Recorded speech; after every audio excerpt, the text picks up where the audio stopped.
vous informer la famille, c'est notre devoir. Grande ma joie de vous retrouver encore sur notre chaîne Étoiline Inès TV.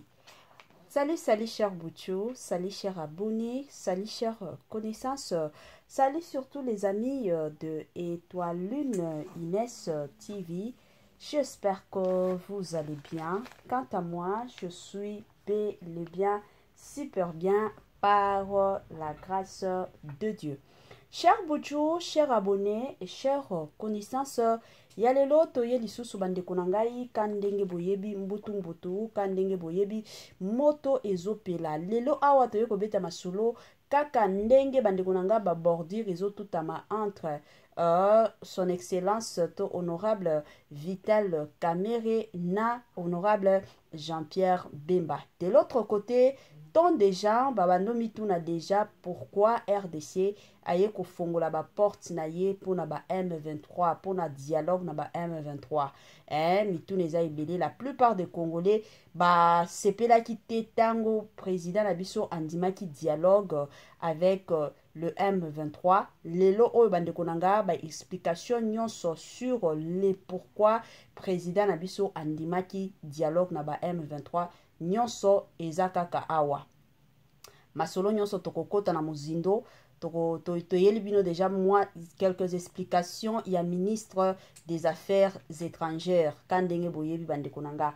À part ça, sango mususu ezali mwana ya président ya Uganda aza déterminé ye mutu azo sala nini azo yebisa ba M23 basala makasi azo encourager bango azo sensibiliser bango pour que bakota na kisangani. Pourquoi? Quelles sont ses motivations? Lelo kaka chez Étoiline Inès TV makambo ezali bande konanga avana kota na mwa muzindo ya mwa ba sujet na biso oyo tokosalela analyse na pourquoi ya lelo ekozala malamu na ya nanu ko sensibiliser bande ko nyonso ya sika. En tout cas, si c'est la toute première fois ya kokota penza na chaîne na biso, chaîne moko kitoko, chaîne ya ba analyse, somme chaîne moko ya ba information pas possible. Je vous prierai surtout de vous abonner massivement. Abonnez-vous. Cliquez aussi sur la cloche de notification pour surtout recevoir les nouveautés de notre chaîne. Aimez la vidéo, la famille, commentez et partagez. Et kosala biso oyo penza tolobaka na biso chaque jour, chaque minute et pourquoi pas chaque seconde. Tokos makasi. Bambote nanga na yemoko linda bukulu ya balinda bambote na madame Gracia Mpoyi na pesi bambote na mama Lisi pitu ya balisi bambote nanga na mama chérie na mama d'amour Mama Eugénie Zemanga na pesi bambote na Franesse NM.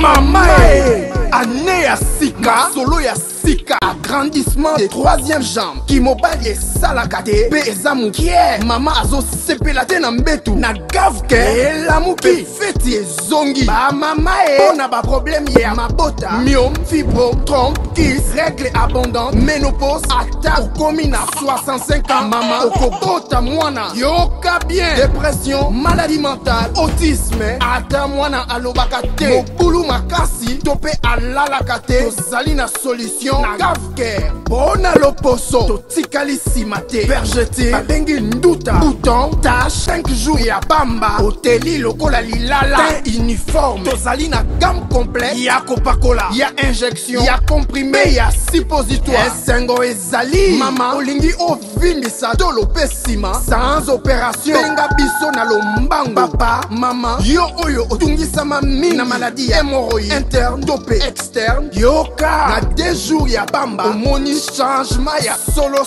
ebongo na bokono ya diabète AVC tension topé obésité gavker golo solution perte de poids naturellement okokota salle de sport teo kisi ya comprimé pe injection na gavker ozongi mobimba. Ba produit na biso ezali 100% naturel et salemi na ba plan na ba industrie ya Allemagne pe Angleterre na gavker oko sepela. la santé n'a pas de prix. Quand on est sarabino, batte la santé na yo. Ce qui n'en zoto na yo, ozomi yo kabiente, et kozala malamu benga gafker na lombangu, aya kosunga yo, kozela teke, oyo kabiente okweya, pour que obano benga gafker, et kozala pasipe mawa. Ce qui n'en zoto ozomi yo kabiente, benga gafker, asunga yo, na ndenge moko ya malamu. Ba sincère condoléances na ba famille nyonso o bazana matanga. Oui, c'est vrai, il y a de ces personnes, bayaka balobaka, mama étoiline yo kota kana mozindo information. La famille, ils aura toujours malamu to ya ko compatir na ba oyo bazo ya kukufa, ba o bazo lila. Ba o bazana matanga to ya ko compatir na bango. Yango bandeko nanga, étoiline Ines TV na équipe mobimba to ye penza ko présenter ba sincère condoléances na ba famille nyonso bazana matanga. Papa kufi, mama kufi, moi si na ya kufi to mobali na ya kufi, mwana na yo to nani mutu nyonso ya famille o ya kufi. En tout cas to ye ko présenter ba sincère condoléances. Ba joyeux anniversaire na bandeko nyonso oyo bazo célébrer ba anniversaire na bango lelo mukolo le 25 mars 2025. En tout cas ce que botamaki lelo pour permettre nga naïb sabino ba joyeux anniversaire. Ce que vous avez rappelé na posa peut-être au sala soué na mobali na yo to na mwasi na yo jour anniversaire na ye. Mon numéro est là. Komelanga na WhatsApp. Toko lancer message kandenge zalaka na ndenge moko ya kitoko. Voilà. La famille toko tana makamu na biso toko banda lelo oyo na sujet na biso kaka ndenge tant de Congolais bazo mituna pourquoi son excellence Félix Antoine Tshisekedi andimaki dialogue avec le M23. Na ebandeli aboyaki na ye dialogue. Aboyaki ba M23 basengaki dialogue. Et ça là qui est président aboyaki. Andimaki na ye dialogue na bangote. Mais nasuka awa président nabiso andimaki dialogue. Mais malheureusement côté EP y a ba M23 baboyaki. Baboyaki. Alors bato ebele balingaka bayeba baza na posa parce que mitune ezalaka pe ebele pa na biso. Oh mama étoiline tunela biso pourquoi président ayaki kondima dialogue, pourquoi président andimaki ko fongola ba porte pour na ba M23. Réponse eza na ministre na biso ya ba affaires étrangères bandeko nanga yende aye na ba réponse yende aye kopesa ba explication nyonso le pourquoi président ayaki kondima dialogue. Na olingana tiela bino mwa vidéo ya mukuse to landango na bukebi et après na ozonga po na osala analyse na biso lelo tozana ba ba masolo ebele akobeta bandeko nanga to landananu et on se retrouve juste après. En effet, nous avons très longtemps maintenu que interagir ou que des négociations directes avec le M23 ne devaient pas être notre priorité et surtout notre mode opératoire immédiat ou préféré. Mais comme vous le dites, justement, le médiateur angolais a lancé cette initiative, cette invitation aux différentes parties de se rencontrer et de discuter. Je pense que ce qui est important, c'est encore une fois le contexte un peu plus large dans lequel tout cela s'est passé. Une série d'engagements, de promesses de cessez-le-feu qui ne se sont pas matérialisées. Et encore une fois, du côté de la République démocratique du Congo, la détermination de mettre une cessation le plus vite possible aux hostilités et surtout aux souffrances à nos populations civiles. Et donc, la décision de la République démocratique du Congo de participer à une éventuelle rencontre, elle n'était pas juste une promesse dite, mais aussi une promesse tenue. Nous avons regretté le fait que le M23 n'ait pas pu ou voulu répondre de manière favorable à cette invitation. Et je pense que cela montre encore une fois qu'un conflit évolue. C'est tout à fait normal, un conflit évolue dans son intensité, dans son envergure, dans ses acteurs aussi, dans la posture des acteurs différents. Et nous sommes dans une logique justement de l'évolution du conflit et la République démocratique du Congo, à ce moment précis, a estimé qu'il était plus opportun pour nous et surtout pour nos populations d'engager cette discussion directe avec le M23 si cela aurait pour répercussion justement une cessation d'hostilité, une cessation des violences contre nos populations civiles. Et donc, il est difficile de prévoir, si vous voulez, comment un conflit évolue.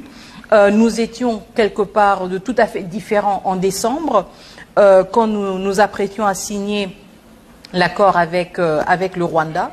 Et maintenant, quelques mois plus tard, évidemment, il y a eu une évolution. Mais malgré cette évolution, la priorité a toujours été la même pour nous, et surtout pour le président de la République, c'est de préserver les vies des Congolais et des Congolaises. Et c'est dans cette logique aussi que nous avons donné notre feu vert pour qu'il y ait un engagement au niveau des équipes qui ont été envoyées pour participer à une rencontre directe avec le M23.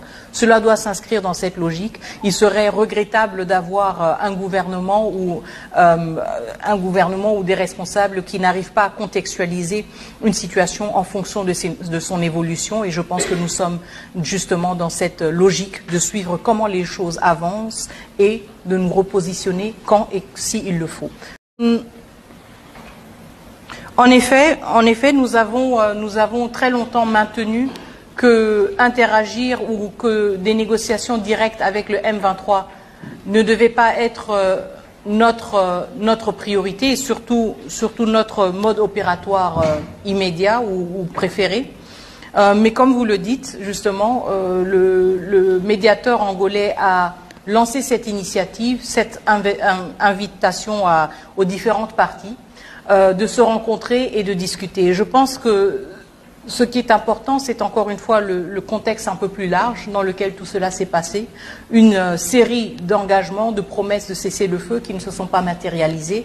Et encore une fois, du côté de la République démocratique du Congo, la détermination de mettre une cessation le plus vite possible aux hostilités et surtout aux souffrances à nos populations civiles. Et donc, la décision de la République démocratique du Congo de participer à une éventuelle rencontre, elle n'était pas juste une promesse dite, mais aussi une promesse tenue. Nous avons regretté le fait que le M23 n'ait pas pu ou voulu répondre de manière favorable à cette invitation.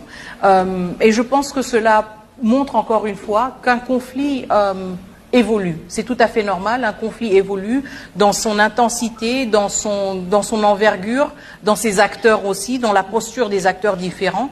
Et nous sommes dans une logique justement de l'évolution du conflit et la République démocratique du Congo, à ce moment précis, a estimé qu'il était plus opportun pour nous et surtout pour nos populations d'engager cette discussion directe avec le M23 si cela aurait pour répercussion justement une cessation d'hostilité, une cessation des violences contre nos populations civiles. Et donc, il est difficile de prévoir, si vous voulez, comment un conflit évolue. Nous étions quelque part de tout à fait différents en décembre, quand nous nous apprêtions à signer l'accord avec le Rwanda.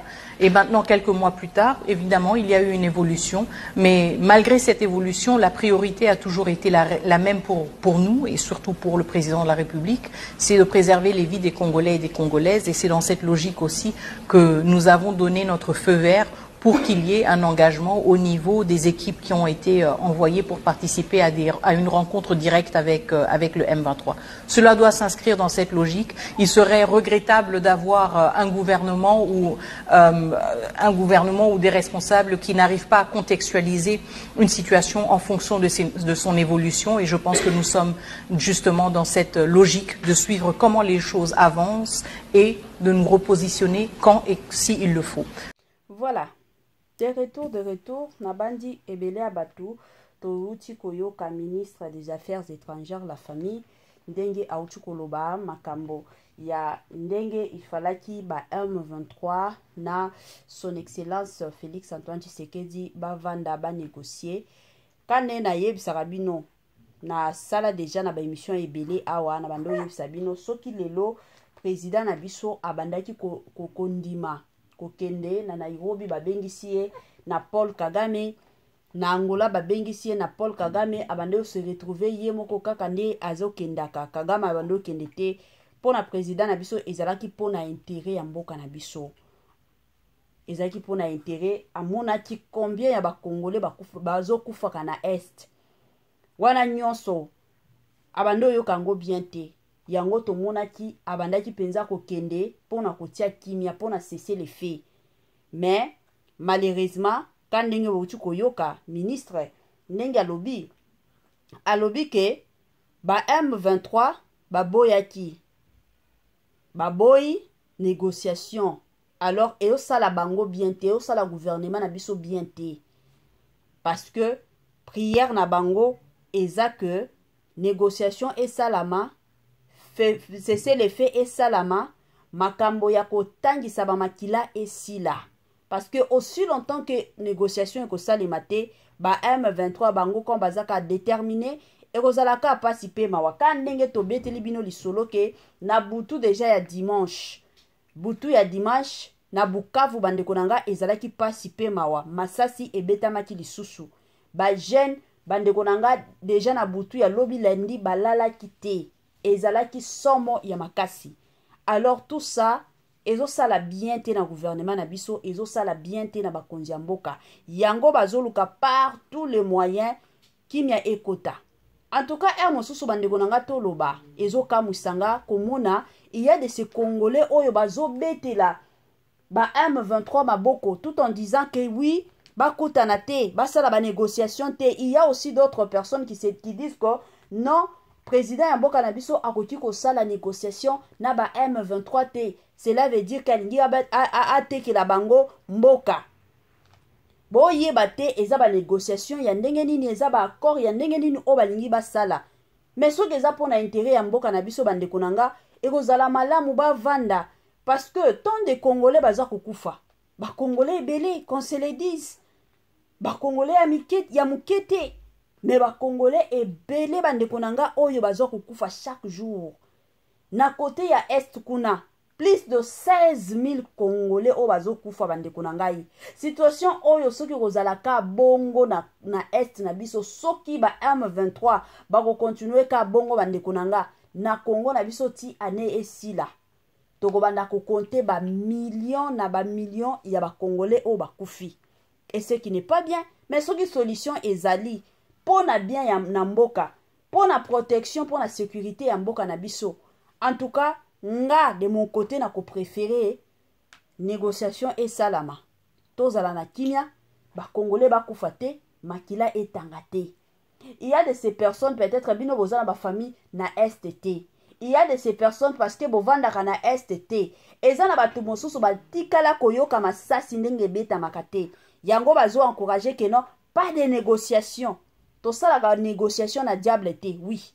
Mais ezana ba bilo mosusu bandeko nanga na situation oyo eza situation que il y a des Congolais oyo baza kokufa. Makila ezotanga. Donc toza obligé ya kosala ke accord et salima na mboka na biso pona bien ya mboka na biso. Wana eza analyse selon ngai. De votre côté, quand ndenge boyebi secteur ya ba commentaire ezali, s'il vous plaît, bino bato ma finga boya kosala ba commentaire te. Toza na besoin ya bato ma finga wate, toza na besoin ya bato oyo mito ezo sala bien. Batu oyo bakoya na ba argument oyo eko sunga Congo na biso ekende liboso. Nde batu ngana zoluka na chaîne na ngai. Soki ozoya na mafinga, vanda na mafinga na musika kosala commentaire te. Eza mwa bongo. Voilà la famille. Quand ndenge to beta masolo to lelo na deuxième volet ya émission na biso. En tout cas, eza ba bordir oyo zoleka entre Jean-Pierre Mbemba na Vital Kamerhe. Natiela bino nanu mwa video ya mukuse kaka ya Vital Kamerhe bandeko nanga boyo kango. En tout cas, makambo ezali toza na besoin penza ya kimia na mboka na biso. Soki atako yokana ezate entre bakonzi ya mboka na biso ekozala malamu basalaka babiloko mosusu a huis clos. Toyebi ke na ba parlement bitumba ezalaka, toyebi ke na ba parlement ya somo esalimaka, mais soki ba makambo mosusu bandolekaka sur les réseaux sociaux ezo bebisa image surtout ya mboka na biso. Tolanda nanu son excellence Vital Kamerhe makambo alobi epi tokozonga sima pona ko continuer analyse na biso kaka ndenge to misana. Ami du M23 vers la patrie et déposer les armes pour qu'ensemble on reconstruise la République démocratique du Congo. Et qu'on dise au Rwanda, on ne va pas vous déplacer là-bas et à l'Ouganda. Nous sommes des voisins, on va les demeurer jusqu'à la fin du monde. Et il vaut mieux vivre en bonne entente qu'être des protagonistes chaque jour. Et nous avons dit aussi au Conseil spécial du président en matière de sécurité que le président, en ce moment, doit faire en sorte qu'on ne puisse pas tolérer que n'importe qui passe à la télévision ou dans les réseaux sociaux parler à son nom pour énerver justement cette démarche de la recherche de cohésion nationale et de recouvrir la paix dans notre pays. Plus nous sommes unis, plus nous sommes forts. Il ne faut pas qu'il y ait contradiction entre l'objectif, la pensée des chefs de l'État et les actes qui sont posés sur le terrain par les institutions, par les individus. Il ne faut pas frustrer les gens davantage si nous voulons aller très loin. Et moi, croyant, je suis convaincu que quelque chose. Voilà. Pour la honorable Vital Kamerhe azalaka président de l'Assemblée nationale. Il y a des présidents, il y a des députés. Et de l'autre côté, honorable Jean-Pierre Bemba azalaka ministre il y a transport. Azalaki ministre de la défense. Alors, baiki kolongolaye, baiki changer depuis l'année passée au mois de mai. Au mois de mai, de ça qui est poste à komaki ministre des transports.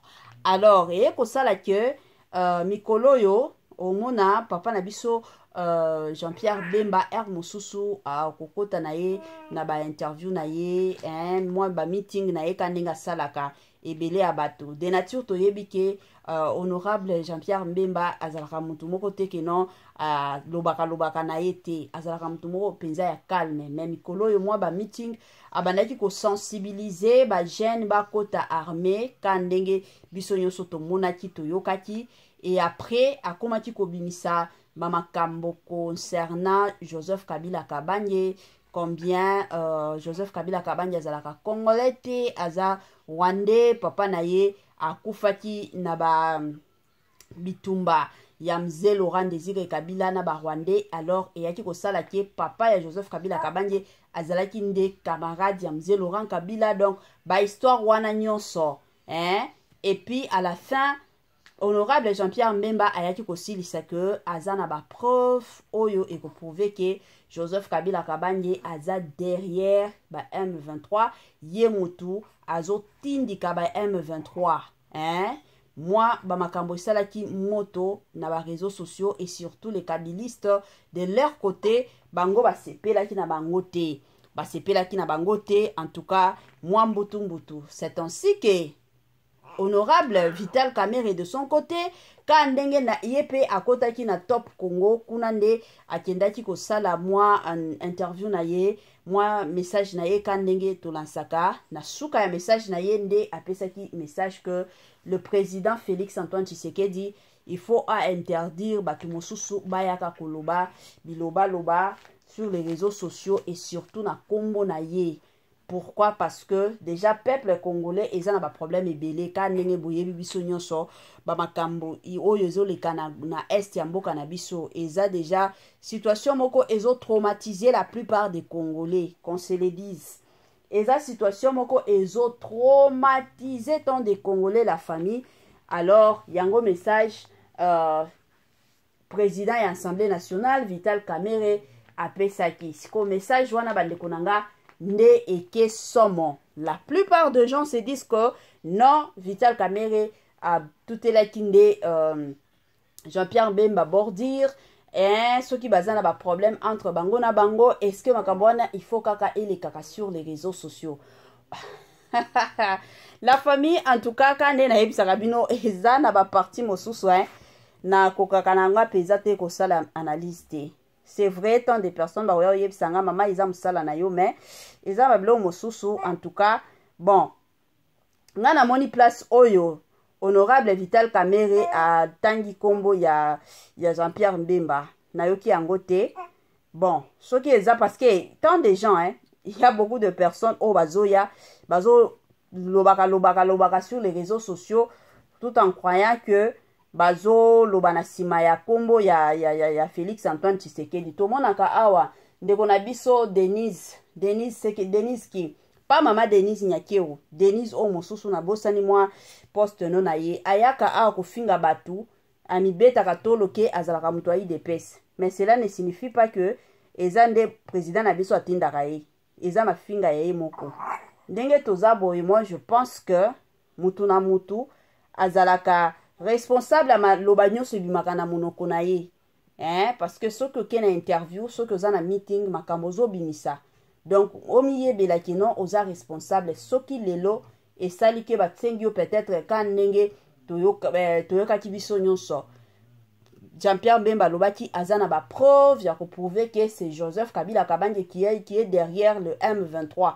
azana ba preuve bon soki lelo oyo Joseph Kabila Kabange s'est décidé au moins ya kufunda Jean-Pierre Bemba, je suis sûr et certaine que aobimisa ba preuve. Donc eza bongo soki muto osala makambo ye moko aza conscient ye moko ayebi ki makambo ona oloba makambo ona osala ata soki eyindi to eyindi te ba preuve naza nango soki naza nango te wana prison muto kokota eza mwa bongo donc makambo eza kaka voilà.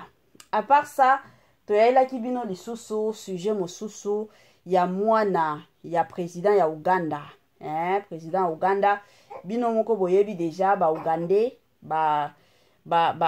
bundisaka pe biso baza parmi bato o babundisaka biso ba Ugandais na ba Rwandais baza les deux pays oyo balingaka bomengo mboka na biso sikoyo ye kosala ke mwana ya président ya Ugandais mwana ya président plutôt ya Uganda na kombo ya Muozi nde kombo ya mwana na ye de son côté azotindika ba M23 aza derrière ba M23 bakota na Kisangani alobi soki ba M23 bakota Kisangani te ye moko akoya kokota la famille. Je suis sûr et certain que tant de gens maintenant se rappeler na makambo o na lobaki na ba M23 wana toza baza ba M23 il y a des Congolais il y a des Rwandais quand ndenge bomboyebi awa déjà message ezouta na Uganda donc il y a aussi des Ougandais bazali na kati bango nyonso bao travailler ensemble yango bandeko na nga na lobaka toujours ezokamusaka ngai makasi komona il y a de ces Congolais oyo bazalaka soki tobeta masolo ya mboka na biso tozo sensibiliser ba Congolais ba telema mais ezana ba Congolais mosusu ba ko se permettre bayaka kofinga ka baninga na ba réseaux sociaux situation oyo bandeko na ngai ezoleka na Congo na biso esa situation moko mosusu to mona ngo kaka et surtout to sala wana pourquoi parce que toyebi ke ba famille na biso eza na STT ba o baza na est bango kaka situation ezokende mabe biso to mona kika kino komba ye ko stopper ba Rwandais c'est fini Congo na biso ekozonga bien tokozala lisusu na bitumba te mais bino moko boyebi bomoni lisusu que bitumba ezali kaka ba Ugandais de leur côté bango pe ba telemi ba Ugandais de leur côté bango pe ba lobi non il faut kaka to bundisa Congo yango chers compatriotes ne ko senga na bino bolanda kanga bozala na diaspora te s'il vous plaît to telema pona Congo na biso pour le moment totika nanu makambo keno e mataki ekitaki pour le moment bandeko nanga tozala concentré bomoni Congo na biso soki lelo oyo tokokanga miso soki lelo oyo tokolandela non parce que je n'aime pas Félix Antoine Tshisekedi parce que je n'aime pas un tel la famille tokosuka un jour est ya mboka na biso esi ekei nango basi bazui yango parce que bitumba nyonso tozobundaka pendant 30 ans tobundaka kaka na est na biso ezala kaka posa ya ba Ugandais na ba Rwandais posa na bango ezalaki kaka bazwa est ya mboka na biso sikoyo kande na lobake bomoni munguna alingaka kokota place makelele ezalaka alingaka kokota place unité ezalaka soki ayebi ke place oyo unité ezalaka ya makasi bato oyo bayokanaka makasi place wana kokota te pourquoi parce que ayebi ke place wana bakoyebanga directement eloko ezoboma biso ba Congolais ezake boyokani ezate biso ba Congolais toza batu moko mosusu omona tokomi kovandela ba ekolo oyo azalaka mto ekolo kingati wana kutu président wana ekolo kingandi biso ba président oyo biso ba ekolo kingandi toko soutenir yete mais nous oublions que nous sommes tous des Congolais biso nyonso toza ba Congolais et mataye kita makila na biso eza makila ba Congolais mais tobosanaka to bosana ka bandeko nanga. Moi je me rappelle na utaki ko sala analyse moko ya matanga ya Jibe Mpiana ndenga kufela mwana. Il fallait voir na ba commentaire bato bazoya ko yebisari bazoya ko koma na ba commentaire plutôt que et d'ailleurs ya za moluba no yebate Congolais jusqu'à quand tokotika ka ba makambo mosusu tozalaka concentré na ba makambo mosusu. Eza na ba situation mosusu la famille soki bolali c'est fini. Kongo na bino ekeika bongo. Na minito eza nanu miniti ya kobanda kolobaka makambo ba ekolo. Na minito eza ba makambo kobanda lobaka teke no parce que nga na votaki etete. Eza ba makambo oyo esengi biso nyonso ba Congolais to telema, biso nyonso ba Congolais to tala na miso na biso ke non ndenge eza boye soki to kanyi miso na biso. Kongo na biso c'est fini, Kongo na biso ekei. Eza bongo. Congolais la mukatika kolala longwa na distraction Congolais s'il te plaît. De partout aux Olandanga Congolais longwa na ba distraction o ezangi mutu na makolo. Voilà la famille kanenge boyebi biloko kitoko e umelaka nango te ekendaka nango mbangu. Awa déjà tokomi na mwa suka partage na biso. Bozala toujours scotché et branché sur Étoiline Ines TV na ndenge moko ya kitoko. Ciao et à la prochaine.